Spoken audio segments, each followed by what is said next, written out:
desarrollando hoy acá en la facultad, con el proceso que se está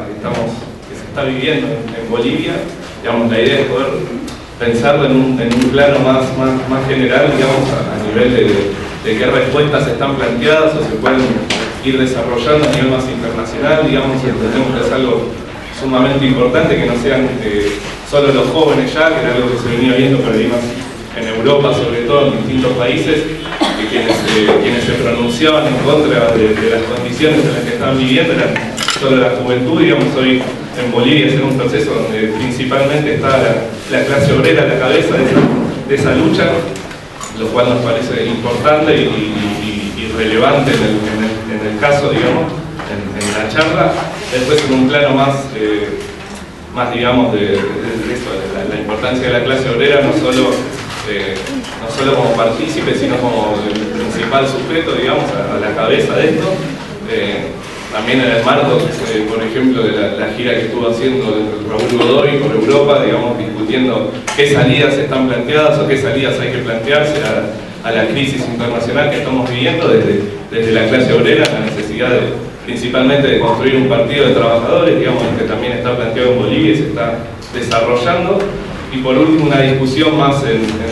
académica o con la facultad en cuanto a por qué consideramos que es importante el proceso de Bolivia, porque principalmente muestra que no es digamos, que el marxismo no es únicamente eurocentrista, como muchas veces escuchamos, sino que también en Latinoamérica se ve la respuesta de la clase obrera frente a un gobierno que se ha propuesto y que muchos reivindican como progresista. Vemos la lucha de los trabajadores contra la salida que esos gobiernos proponen, que obviamente no responde a las demandas que ellos tienen. Así que bueno, para arrancar los presento. Eduardo Molina, militante del PTS, miembro de la revista Estrategia Internacional y del IPS, y Humberto, un compañero joven trabajador,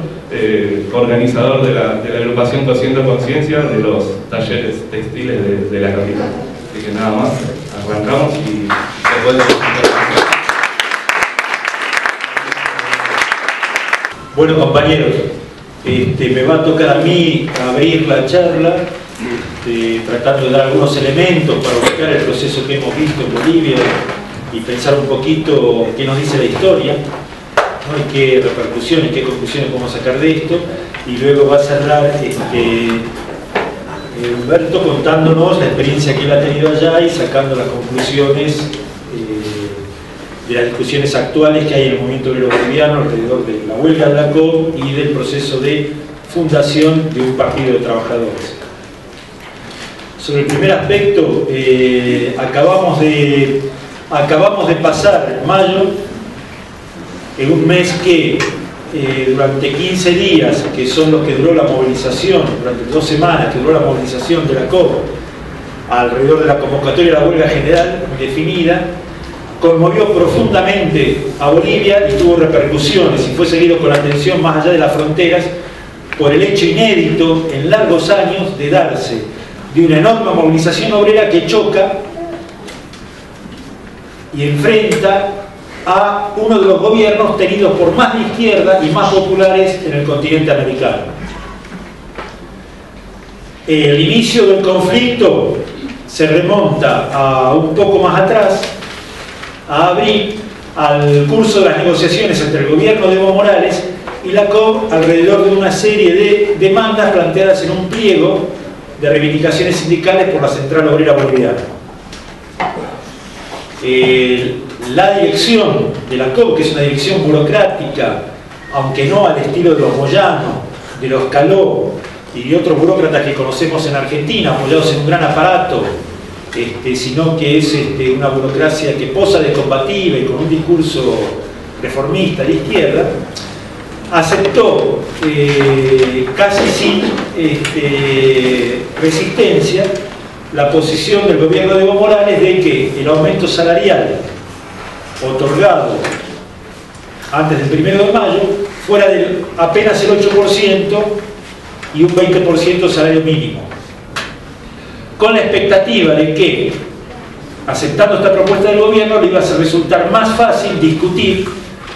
un gran problema por el cual viene peleando desde hace tiempo el movimiento obrero boliviano, que es el tema de las pensiones, de la ley de pensiones, es decir, del sistema jubilatorio. En Bolivia, al igual que acá, en los 90, los gobiernos neoliberales liquidaron el viejo sistema estatal de reparto para conformar el sistema de jubilaciones y se lo entregaron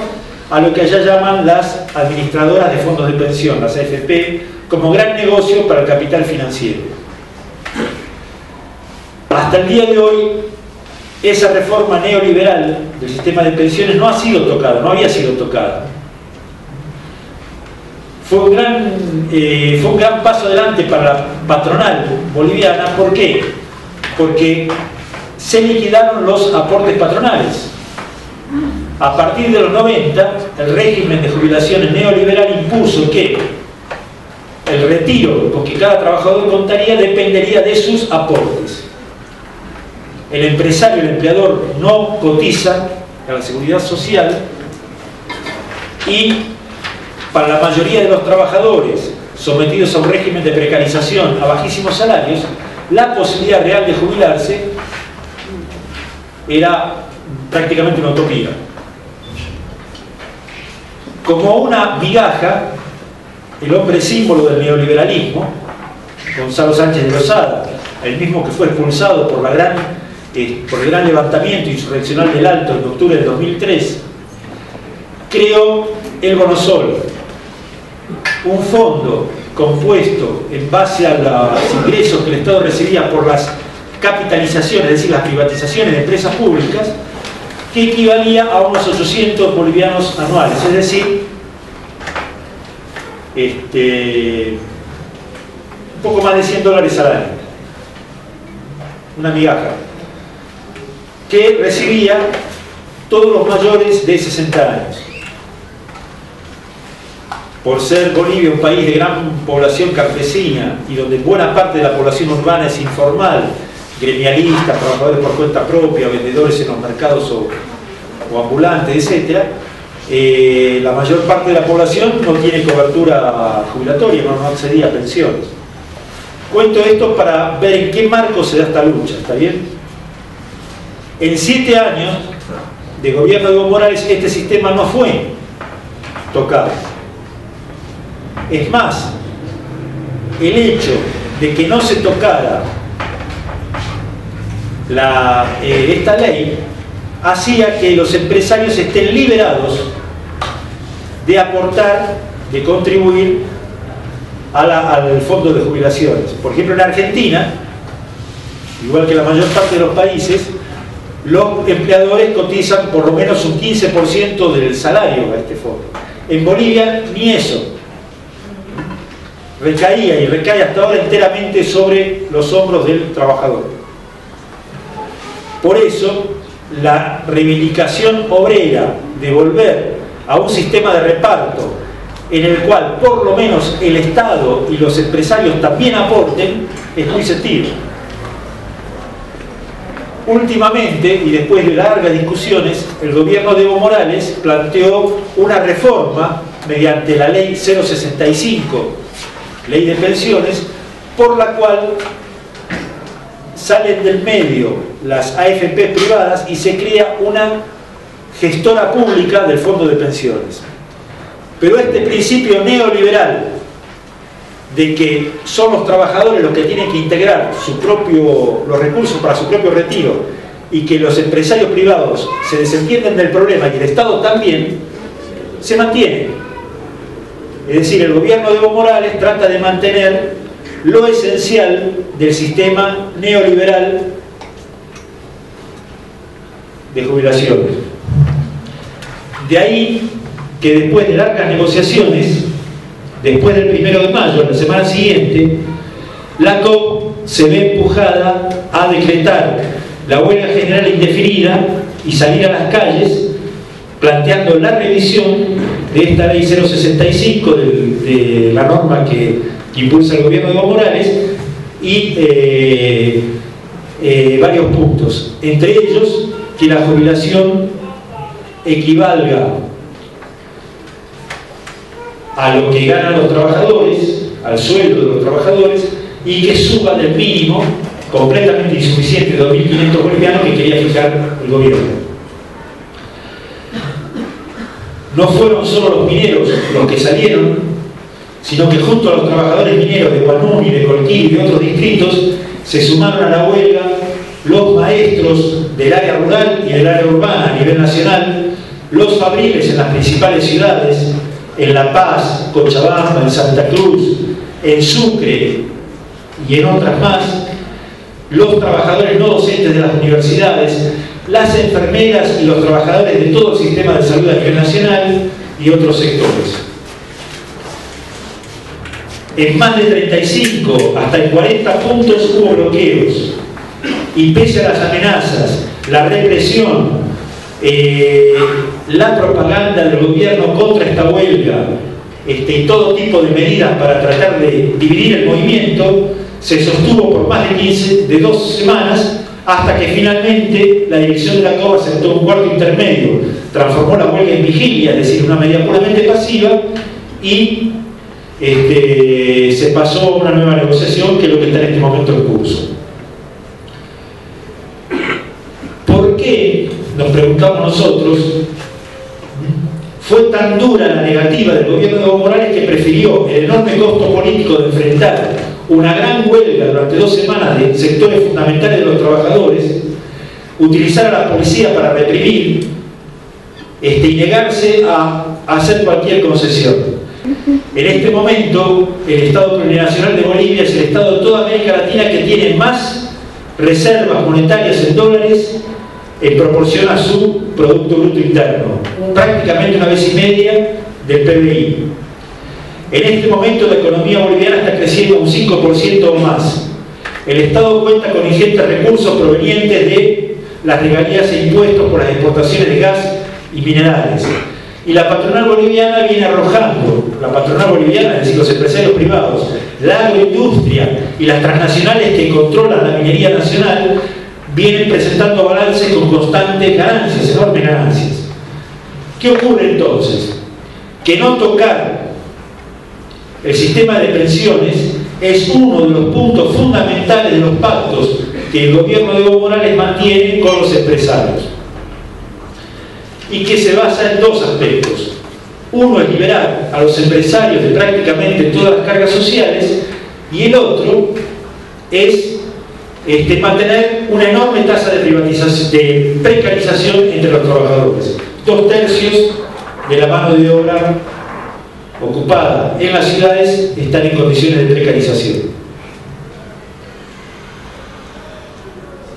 De ahí la enorme resistencia. Pero no tenía que ver solo con un problema de caja ni económico.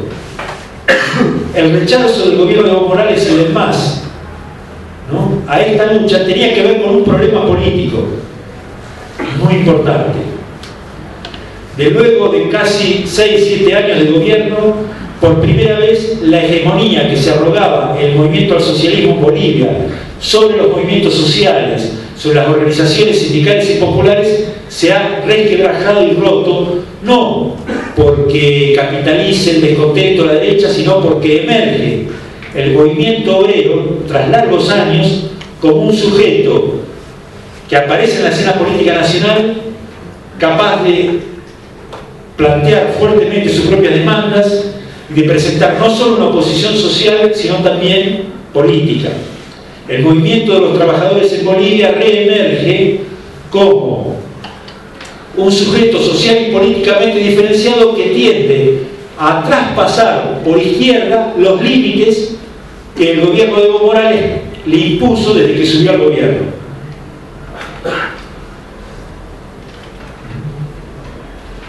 ¿Y por qué hace esto el gobierno de Evo Morales? ¿No se trata acaso de un gobierno popular, de un gobierno de izquierda? ¿No se presentó el propio Evo como el primer presidente indígena de América Latina? Aquí nos vemos obligados a hacer un poquito de historia para caracterizar al gobierno de Evo y lo que ésta representa. La serie de levantamientos que culmina en octubre del 2013 en Bolivia constituye uno de los fenómenos más avanzados en todo el continente del proceso de levantamientos que derivó a gobiernos neoliberales como el de la Rúa en Argentina, con la jornada del 2001, y a otros más. En el caso de Bolivia, al costo de más de 70 muertos y con epicentro en el levantamiento insurreccional de la ciudad del Alto, en las inmediaciones mismas de la capital La Paz, este levantamiento obligó a la clase dominante boliviana a adelantar elecciones. Primero entregaron el poder a Carlos Mesa, que era el vicepresidente del propio Sánchez de Lozada, y luego, con las jornadas complementarias de 2005, que mostraron que esto era completamente insuficiente para detener el avance del movimiento de masas, a dar elecciones generales que permitieron la llegada al poder de Evo Morales y del MAS. Evo Morales y el MAS había surgido ligado a la resistencia de los años 90 como principal dirigente de los colonizadores del trópico, es decir, los campesinos cocaleros,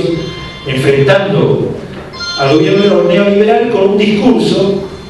de reconocimiento a los pueblos originarios y con una promesa de refundar Bolivia a través de una asamblea constituyente.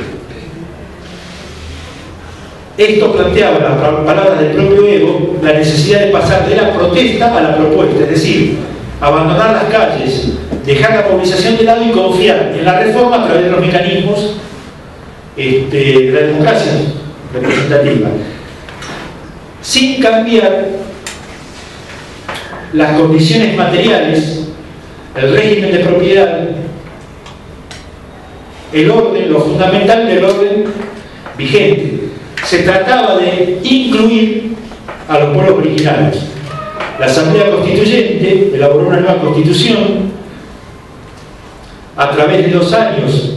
tumultuosos en Bolivia con la oposición de la derecha autonomista atrincherada en los departamentos del Oriente, Santa Cruz, Beni, Pando, Tarija, en el sur, y luego de idas y venidas que, para no hacerla larga, terminó con un pacto entre los representantes del gobierno de Evo Morales y los representantes de la derecha neoliberal, por la cual se limitaban las reformas a aspectos puramente políticos, al reconocimiento formal de los pueblos originarios, a ciertos cambios en el régimen, pero no se tocaba la propiedad, no se tocaba el ordenamiento. El símbolo más grande de esto fue cómo se trató la reforma agraria. Se promete la reforma agraria y el respeto a la tierra de los pueblos originarios, pero a través de este pacto se garantiza que solo se va a aplicar el límite a la propiedad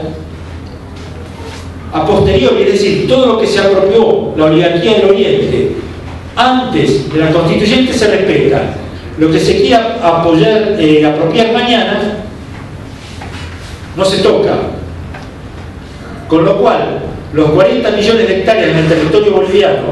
que se apropiaron gracias a los gobiernos militares, los terratenientes, los ganaderos en estos departamentos siguen en sus manos y es legalizado a través del sistema de saneamiento de tierras, por lo cual la admisión, la demanda campesina e indígena de tierra y territorio se vio frustrada. Están las palabras, está en el discurso, pero no se concretó. Lo mismo ocurrió con la nacionalización prometida de los recursos naturales. Se proclamó la nacionalización del petróleo y se terminó en la renegociación de los 44 contratos con las petroleras que siguen operando en Bolivia tal cual, y llevándose una parte sustancial, Petrobras, Repsol, Total y otras más, una parte sustancial de las ganancias que generan la explotación de petróleo y gas. Y la minoría, salvo la nacionalización de Guanumi y de Colquí impuesta por los propios trabajadores mineros contra el programa privatista del MAS, está en manos de las grandes transnacionales y de empresarios y cooperativistas privados que son sus socios. Es decir, la prometida refundación del país para resolver los problemas elementales de los pueblos originarios, de los campesinos, de los pobres de las ciudades y de los trabajadores bolivianos no pasó del discurso, y en los hechos no ha habido ninguna transformación prometida, y vivir bien está más lejos que nunca.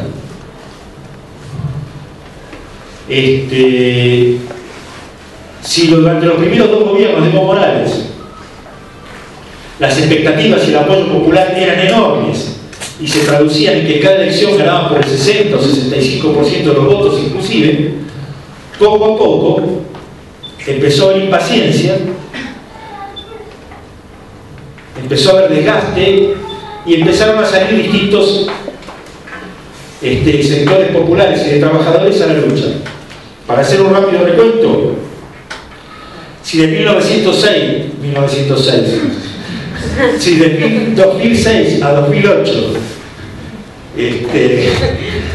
si de 2006 a 2008 había este ánimo de apoyar todo lo que decía Evo, porque había grandes expectativas en que ahora sí se refundaba Bolivia y se cumplía la agenda de octubre y se respondía a las demandas postergadas del pueblo, en 2008 a 2010 hubo confianza. Bueno, ahora sí se va a hacer, se está implementando la refundación de Bolivia, se están recreando las instituciones, hay que darle tiempo al compañero Evo. Pero en 2010 empezó el desencanto. El primer gran síntoma de desencanto fue en los primeros meses de 2010, cuando la rebelión fabril en la ciudad de La Paz obliga a enterrar el proyecto de reforma del Código Laboral impulsado por el gobierno, que generalizaba en los hechos la precarización. A esta gran lucha de los fabriles le siguieron el paro cívico de Potosí, un departamento donde Evo había tenido el 75% de los votos, es decir, no era un departamento de la media luna, era uno de los que más fervientemente había apoyado el gobierno de Evo y que salió a un enorme paro cívico con una serie de demandas, entre las cuales estaban las demandas ambientales contra las operaciones de la gran minería. Poco tiempo después se abrió la gran lucha del Tigris, del territorio del parque Isidoro Secure, arriba de Cochabamba, norte de Cochabamba, entre Cochabamba y Beni, que mostró la primera gran grieta, ya no en el movimiento obrero o en el occidente, sino en el oriente, entre pueblos originarios que habían apoyado a Evo, pero que chocaban con que su derecho a la tierra y el territorio, a seguir practicando las formas de explotación de los recursos de la selva y a que se respete este territorio, era vulnerado por el proyecto oficial de abrir una carretera que corta entonces el parque y a sus tierras. Esto mostraba claramente que más allá del discurso de la Pachamama, del respeto a la madre tierra y todo eso, el programa económico de Evo Morales es desarrollista y va de la mano de la continuidad con los grandes intereses de los empresarios ojeros, de las transnacionales y de los proyectos que las burguesías latinoamericanas tienen para explotar los recursos naturales. Así, y la construcción está en manos de una gran empresa constructora brasileña y es funcional a los viejos proyectos que vienen de las dictaduras de los años 70 de conectar con carreteras y vías de transporte los puertos de Santos en el Atlántico brasileño con los puertos del Pacífico como Arica en Chile, atravesando el territorio boliviano. Entonces, frente al discurso de respeto a la tierra y el territorio, a la relación de los pueblos originarios con la naturaleza, de respeto a la Pachamama, se deshacen porque la represión, todo a que apeló Evo Morales contra los pueblos originarios del Tigris, y toda la decisión que todavía mantiene de atravesar esta carretera está en función de este programa desarrollista de colaboración con las transnacionales y de la mano de esta iniciativa de apertura de vías y de explotación de recursos naturales en beneficio del gran capital. Es en este marco que hay que ubicar también el intento de fines de 2011 de Evo Morales y su vicepresidente García Linera de imponer un gasolinazo, es decir, la liquidación de la noche a la mañana de las subvenciones a los combustibles que, si por un lado le proporcionan un gran beneficio a la agroindustria, a los empresarios del Oriente, porque mantiene muy bajo el diésel, también subvenciona el transporte de las ciudades, el boleto. fue tal el nivel de protesta nacional en todos los sectores populares que el decreto del gasolinazo tuvo que ser suspendido y hasta hoy no pudo ser modificado. Cuento esto para que vean, para que recordemos que la huelga general de la COP no fue algo que cayó de la noche a la mañana porque se le ocurrió a 4 dirigentes, sino que se inscribe en un proceso de luchas y movilizaciones contra el gobierno de Evo Morales y su discurso de gobierno nacionalista y popular, que gobierna para los movimientos sociales, que escucha, que le pone límites a las pretensiones imperialistas, etcétera, etcétera, y que en la práctica viene tratando de avanzar contra los intereses de sectores populares y obreros y maniobrando y apelando incluso a la represión contra sus demandas. El gran salto de las jornadas de mayo es que si las anteriores eran luchas parciales aisladas que no habían trascendido lo político, es ahora el movimiento obrero representado por sus sectores fundamentales que constituyen la columna vertebral histórica, mineros, maestros, trabajadores de la salud, fabriles, y en una lucha que cuestiona uno de los pilares del programa económico del gobierno, que lo cuestiona políticamente, por tanto, y se convierte por tanto en una lucha política porque plantea la necesidad de otro programa económico, y va ligado a un proceso de reflexión política de los trabajadores muy importante que se refleja en la discusión, en el debate y en la decisión de fundar un partido de trabajadores ligado a la COP y a los sindicatos orgánicamente, de lo cual el compañero Humberto, que estuvo presente en el Congreso de Fundación de Guanuni, nos va a hablar más profundamente después. Entonces, las jornadas de mayo desenmascaran lo que hay detrás del doble discurso de Evo Morales y del gobierno del MAS, ponen en el centro de la escena al movimiento obrero y plantean un cuestionamiento político porque no solo ataca uno de los pilares de los pactos económicos con la patronal del gobierno de Evo Morales, sino también plantea la necesidad y la posibilidad de que el movimiento obrero boliviano, con su gran tradición histórica de lucha y organización, entre en la escena, poniéndose de pie como sujeto social y políticamente diferenciado, que ofrece una alternativa inédita, porque a los gobiernos neoliberales que hoy entran en decadencia, como lo vemos en Bolivia, como lo vemos en Argentina con el gobierno de Cristina Kirchner, que evoluciona cada vez más a la derecha, se le empieza a plantear no solo una alternativa de derecha para capitalizar su decreto, sino alternativas que provienen del movimiento obrero de masas que pueden ir más allá y avanzar más con un programa y métodos de lucha y de organización de los trabajadores para abrir una salida de fondo a los problemas de nuestro continente.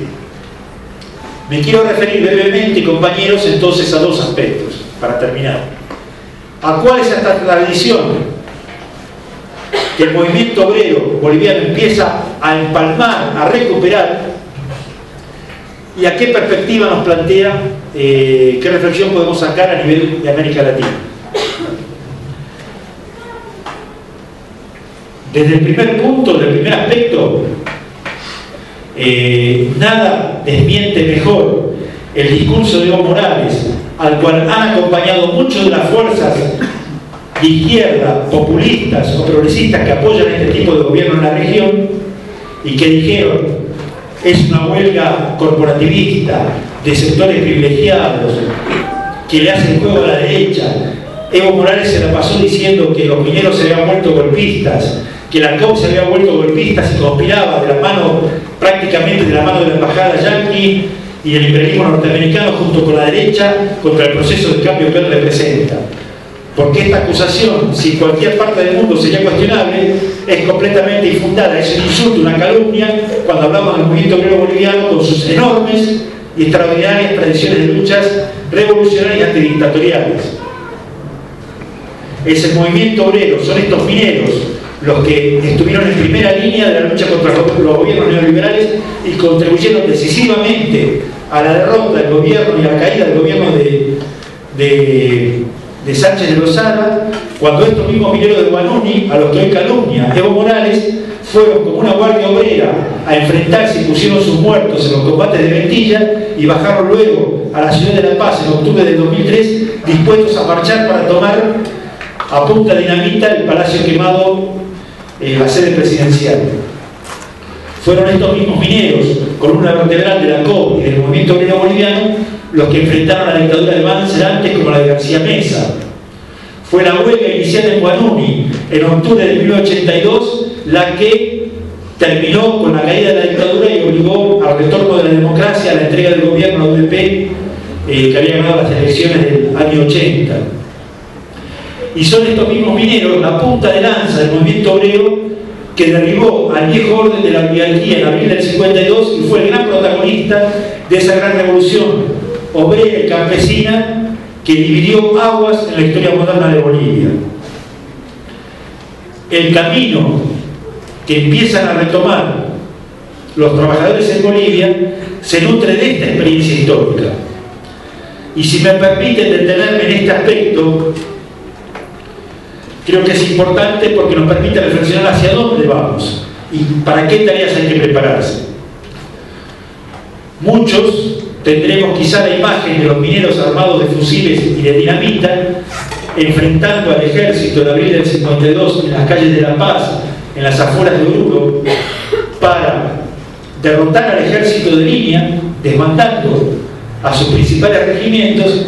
e imponer la reforma agraria, la nacionalización de las minas y el voto universal en un país que había sido dominado hasta ese momento por la oligarquía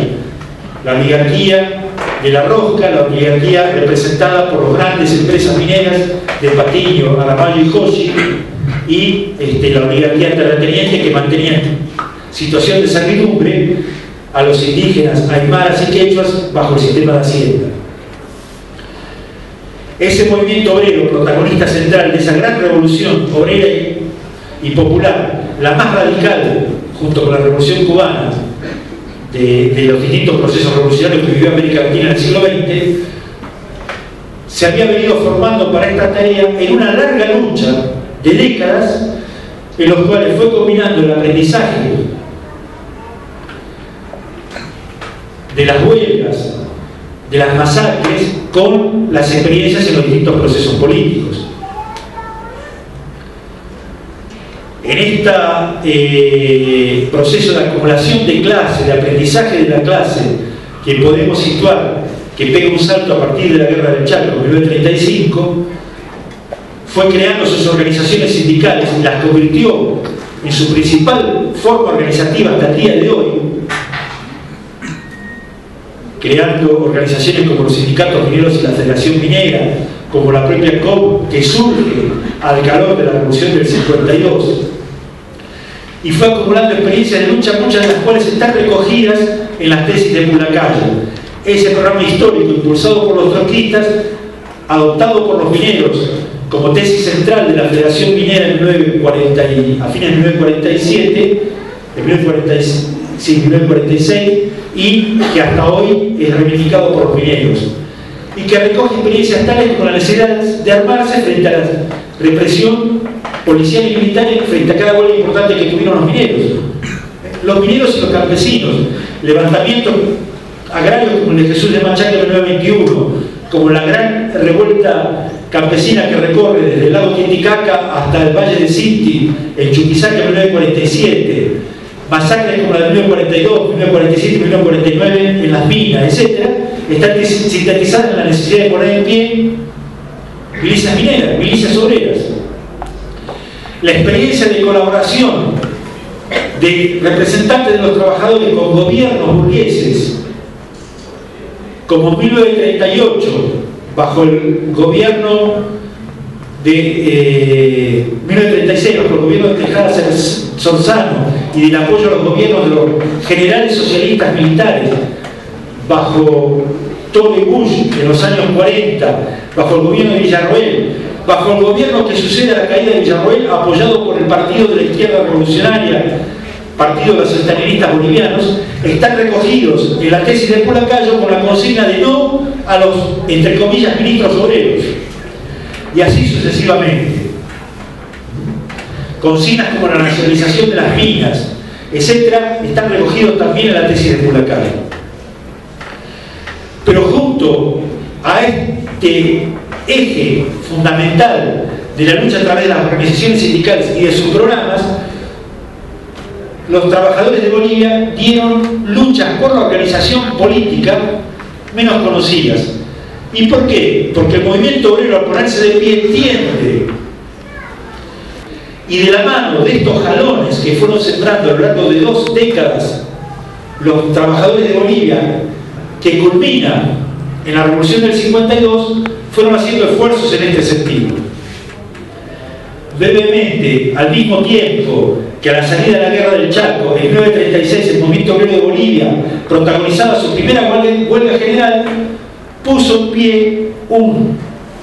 efímero partido obrero dirigido por el que después lamentablemente termina como ministro obrero, el dirigente de los gráficos Waldo Álvarez. Después surgirá el Partido Socialista Obrero de Bolivia, dirigido por un gran intelectual, Tristán Marov, que lamentablemente también capitula y termina sus días políticos como secretario privado de uno de los gobiernos de La Rosca. Hablaba de Tristán Marov, que recoge en una época en la cual la mayor parte de los obreros y de los campesinos no podía votar porque el voto era restringido a una ínfima minoría de la población. Saca, sin embargo, miles y miles de votos y elige una amplia bancada parlamentaria. Y en 1947, al calor de este esfuerzo de organización y de independencia, de este giro a la izquierda de los trabajadores, que está representado en el Congreso de Pulacayo, en la tesis de Pulacayo,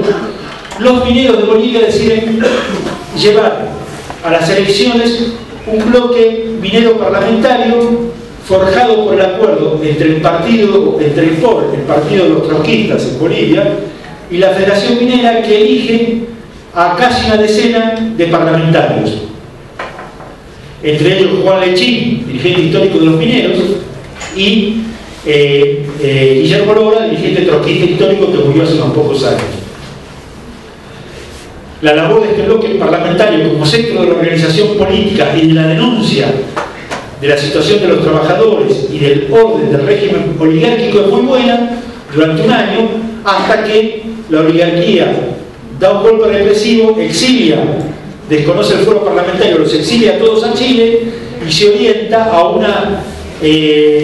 plan de derrotar al movimiento obrero y minero mediante medidas de guerra civil.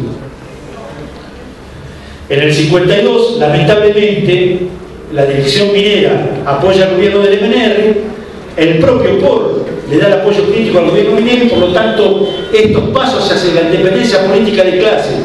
que había dado el movimiento obrero se frustran. La revolución boliviana, a pesar de las conquistas parciales del 52, es derrotada porque el poder queda en manos de un gobierno burgués, como representa Víctor Paz Estenssoro. Y durante medio siglo, la larga sombra del 52 se reflejará en ese duelo pendular entre los grandes ascensos obreros de carácter revolucionario, como el que en 1969-71 pone en pie a la Asamblea Popular, y la reacción de la clase dominante apoyada por el imperialismo y representada por las dictaduras. El golpe de Banzer en el 71 es parte de ese ciclo de dictaduras que en todo el Cono Sur viene a quebrar a sangre y fuego el ascenso revolucionario de las masas obreras y populares en esta parte del continente, con el pinochetazo en Chile, con el golpe de Videla en Argentina, etcétera, etcétera. Fue con el neoliberalismo cuando la burguesía boliviana creyó que por fin había cumplido su anhelo histórico de enterrar al movimiento minero y a la amenaza revolucionaria que el proletariado boliviano representaba. El neoliberalismo significó en Bolivia, más que en Argentina y que en muchos otros países, un terrible golpe para la clase obrera. Muy sencillo, este golpe se vio reflejado en que los 30.000 mineros que encarnaban esta tradición revolucionaria fueron a parar a la calle mediante las relocalizaciones, igual que 20.000 trabajadores fabriles. La columna vertebral de la clase obrera boliviana fue dispersada. y el neoliberalismo pareció avanzar sin trabas. Por eso, a pesar de que los trabajadores siguieron dando enormes luchas en Bolivia, el grueso de la resistencia pasó a depender del gran aliado estratégico del movimiento obrero boliviano, que es el movimiento campesino indígena, encarnando demandas por la tierra y el territorio, poniendo en pie, al calor de la lucha de denuncia de los 500 años de la conquista a las demandas de los pueblos originarios, y fue el gran protagonista político y social de las luchas que terminan en 2003-2005 con la derrota del neoliberalismo y el advenimiento del gobierno de Evo Morales con sus promesas de refundación nacional y la creación del Estado plurinacional, que es el régimen que hoy existe. Por eso, la imagen de la revolución y la imagen del proletariado boliviano en el centro de la escena que había regido durante medio siglo se diluyó, y la clase obrera boliviana parecía condenada a ser un componente más en la retaguardia junto a muchos otros movimientos sociales. Esta es la teoría oficial, por ejemplo, de García Linera, que teoriza sobre el proceso de cambio en Bolivia desde la presidencia, vicepresidencia, y que habla de la muerte de la condición obrera del siglo XX, de la muerte del sindicalismo encarnado de la COB, y de que esta es la hora de los movimientos sociales, y que no hay más horizonte que la democracia, y que la tarea de Bolivia es construir el capitalismo andino de la mano de los empresarios progresistas, surgidos del pueblo, que para poder prosperar, ¿qué necesitan? Mano de obra barata. ¿Está bien? Esta clase obrera que empieza a ponerse de pie de nuevo y que a sus luchas, con sus métodos, la huelga, el piquete, etcétera, la asamblea obrera, le une el comenzar a recaminar el camino de la independencia de clase y de discutir la puesta en pie de un partido propio de clase para levantar un programa propio también, es un nuevo y promisorio hecho cuya trascendencia va más allá de las fronteras bolivianas, porque en esta coyuntura histórica caracterizada por el agotamiento de los gobiernos neoliberales que rigieron durante la década y su giro a la derecha, como podemos ver acá en Argentina, con que el nunca menos del gobierno de Cristina Kirchner se transforma en el intento de ir avanzando ajuste, de ponerle techo al salario, de políticas inflacionarias, etcétera, etcétera, muestra que la única forma de pasar los límites que hay detrás de este tipo de gobiernos de contención, de mediación, de conciliación con el imperialismo, las transnacionales y la gran burguesía nacional, es a través de programas y de organización política de nuevo tipo basada en la fuerza del movimiento obrero y en la alianza obrera y popular. O sea, no miran a los trabajadores, habla solamente como una cuestión de prestigismo, de que los trabajadores tenemos que dejar la vida en la fábrica, más allá de que nos muramos de tuberculosis, de que tengamos que estar horas y horas, más de 14, 15 horas trabajando en los talleres textiles, donde están hacinadas las familias. Todas esas condiciones no te das cuenta. Tampoco te van a contar el por qué vienen a trabajar inclusive en las quintas. O sea, ¿por qué van a trabajar en las horas de construcción donde se mueren obreros cuando no tienen las condiciones seguras de trabajo? Todos esos trabajadores no vinieron porque quisieron acá a Argentina. Vinieron por gran necesidad, lo mismo que mi familia, otra familia, o cientos de miles de familias más. Vinieron a ganarse la vida y el pan a costa del sacrificio, algo que Bolivia hoy en día no se da. Yo les cuento una anécdota. Mi tía hoy en día, que trabaja en el campo, que pertenece a una comunidad que tiene un canchón, que es un pedacito de tierra, ¿saben lo que hicieron? En ese pueblo que se llama Condo, Condo se llama el pueblo, les hicieron una cancha, el gobierno de Morales dijo que iban a hacer una cancha. Hoy mi tía le hicieron la cancha al pueblo, pero lo que no es, o sea, pero hoy mi tía sigue trabajando así con su ceguera y todo lo demás, recibe ese bono sol y sigue trabajando con la tierra como lo trabajaban hace cientos de años. Ahí te está mostrando la contradicción, o sea, del mismo gobierno de Evo Morales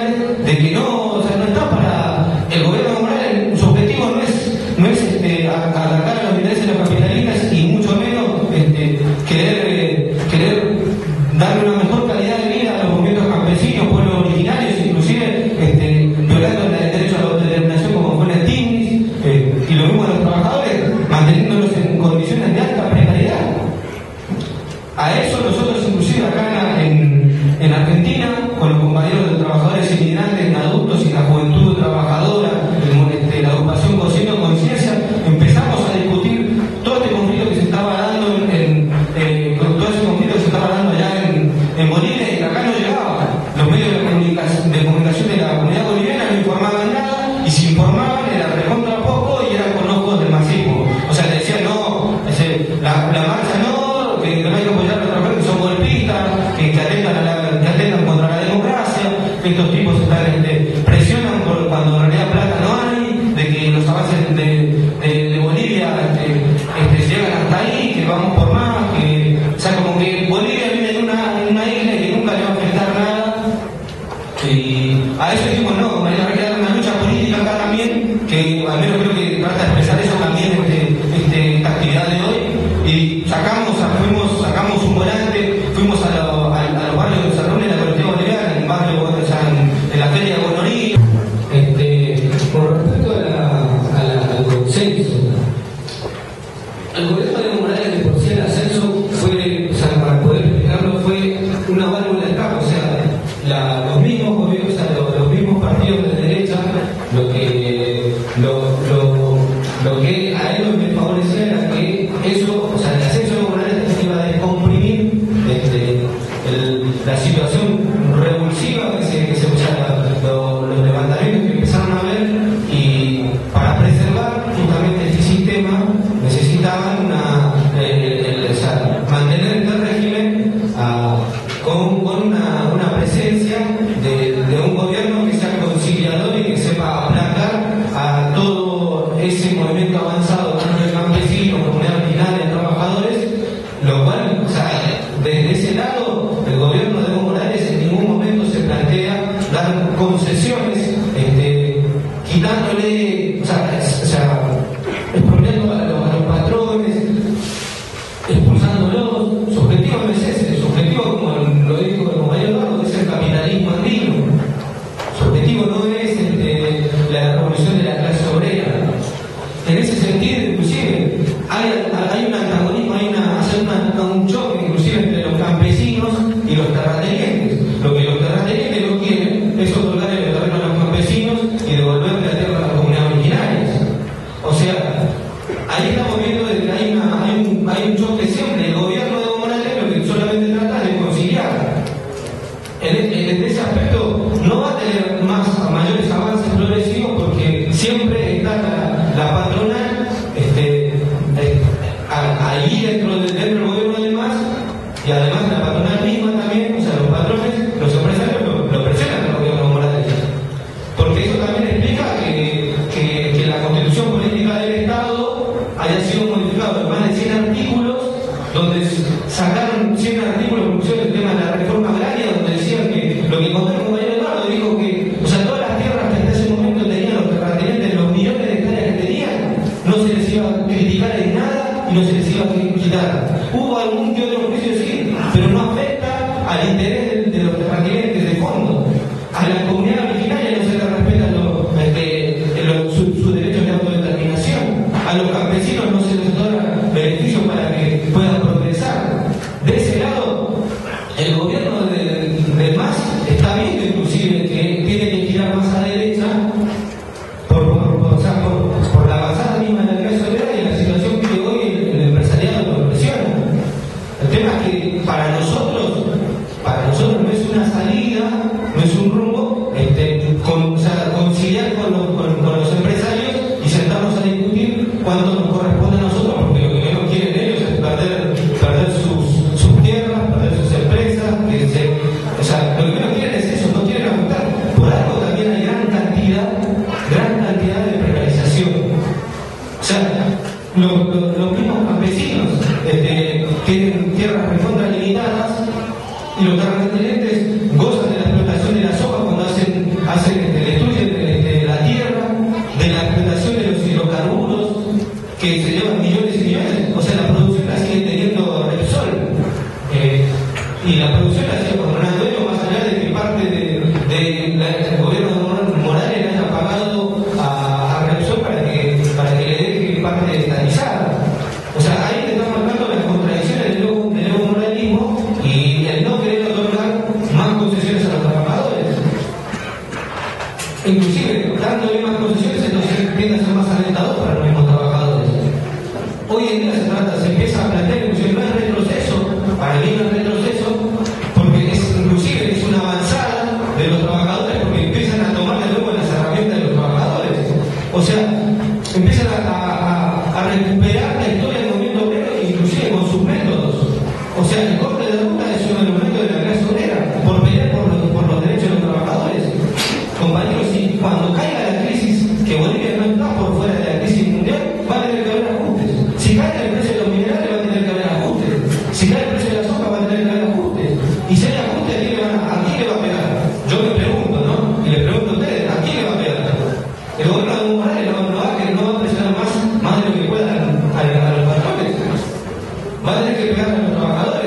hasta ese momento los trabajadores no se empiezan a organizar y no empiezan a construir una herramienta que sea los trabajadores, nos van a pasar por encima.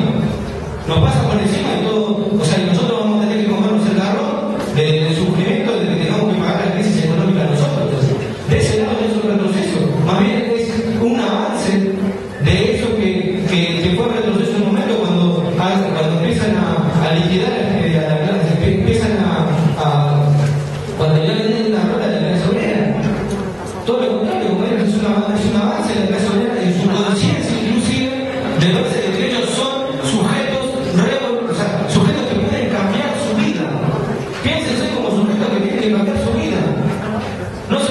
se empiezan a ver como personas que pueden pelear por sus derechos. Algo que el gobierno Morales decía, no, ustedes no pueden recibir el 70%,